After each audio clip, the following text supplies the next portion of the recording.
জীৱনত সমস্যা কাৰ নাই, সফলতাৰ বাটত বাধা কাৰ নাই।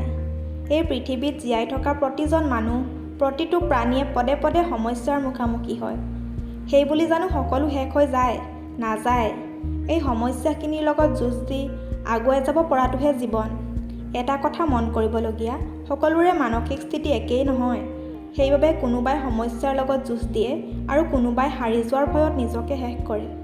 কিন্তু এটা কথা সঁচা, মনত যেতিয়া কিবা এটা কৰাৰ প্ৰবল ইচ্ছা শক্তি জাগি উঠে, সেই মানুহজনক পৃথিৱীৰ কোনো সমস্যাই বাধা দি ৰাখিব নোৱাৰে। তাৰ এক জ্বলন্ত উদাহৰণ হ'ল এইজন ব্যক্তি, যিয়ে জীৱনত সকলো হেৰুৱাইও হাৰি যোৱা নাছিল। ল'ৰাটোৰ বয়স ৮ বছৰ। এদিন মাউণ্ট এভাৰেষ্টৰ ফটো দেখুৱাই দেউতাকে ল'ৰাজনক সুধিছিল, এই চূড়াত উঠিব পাৰিবানে তুমি?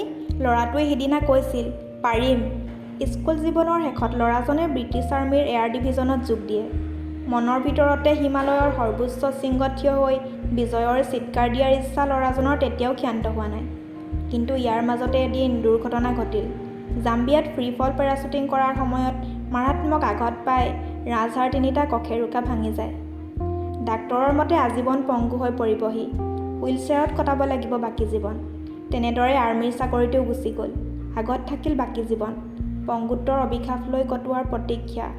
কিন্তু অদম্য ইচ্ছা শক্তিৰে ল'ৰাজনে এবছৰৰ ভিতৰত হুইলচেয়াৰৰ পৰা উঠি খোজকাঢ়িবলৈ চেষ্টা কৰিলে। এদিন খোজকাঢ়িব পৰা হ'ল। লাহে লাহে দৌৰিবলৈ আৰম্ভ কৰিলে। ডাক্তৰৰ সকলো ভৱিষ্যতবাণী মিছা বুলি প্ৰমাণ কৰিলে ল'ৰাজনে। এনেদৰে সুস্থ হোৱাৰ মাত্ৰ 6 মাহৰ মূৰত 23 বছৰীয়া ল'ৰাজনে মাউণ্ট এভাৰেষ্ট জয় কৰিলে। আমি সকলোৱে ল'ৰাজনক চিনি পাওঁ। মেন ভাৰ্চেছ ৱাইল্ড অনুষ্ঠানৰ জৰিয়তে বিশ্বত জনপ্ৰিয় হৈ পৰা এই ল'ৰাজনৰ নাম বিয়েৰ গ্ৰিলছ। তেওঁ দেখুৱাই দিছে, অদম্য ইচ্ছা শক্তিয়ে যথেষ্ট জীৱনটো সলনি কৰাৰ বাবে, লগতে কঠিন সংকল্প আৰু দৃঢ়তা। আৰু আমি কি কৰিছোঁ? জীৱনত দুটা এটা ধুমুহা আহিছে আৰু আমি পাতল পাখি এটাৰ দৰে উৰিছোঁ। কিছুমানে চাকৰি পোৱা নাই অথবা ব্যৱসায় কৰি কৰি সৰ্বক্লান্ত হৈ গৈছে। কিছুমানৰ গাৰ্লফ্ৰেণ্ডে এৰি গৈছে, কিছুমানৰ বয়ফ্ৰেণ্ডে ঠগিছে, নতুবা পত্নীয়ে ডিভোৰ্চ দিছে। কিছুমানে প্ৰতিটো মুহূৰ্তত ব্যৰ্থতাৰ সন্মুখীন হৈ আছে, নতুবা কিছুমানে ছুইচাইডৰ কথা ভাবি থাকে। সুখী হ'ব শিকা নাই। বছ এইখিনিতে হাৰি গ'ল আপুনি।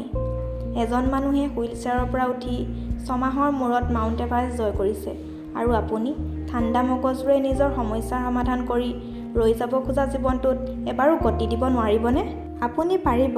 যিদৰে জুইত হাতখন সোমালে আপুনিয়ে আঁতৰাই দিবলৈ শিকিছে, যিদৰে কষ্ট লৈও হাঁহিব শিকিছে, ঠিক একেদৰে সমস্যা আহিলে যুঁজিবলৈ শিকক।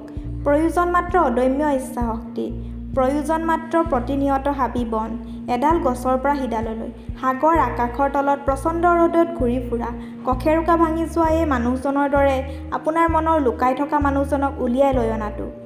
জীৱনটো খুব মূল্যৱান, এবাৰ হেৰাই গ'লে উভতাই পোৱা নাযায়। গতিকে ইয়াক নষ্ট নকৰি উপভোগ কৰক। ভিডিঅ'টো চাই যদি অলপ হ'লেও মনত শক্তি পালে তেন্তে কমেণ্ট কৰি জনাব, আৰু আগলৈও এনেধৰণৰ প্ৰেৰণামূলক ভিডিঅ'সমূহ চাই থাকিবলৈ আমাৰ চেনেলটো ছাবস্ক্ৰাইব কৰি থ'ব। ধন্যবাদ।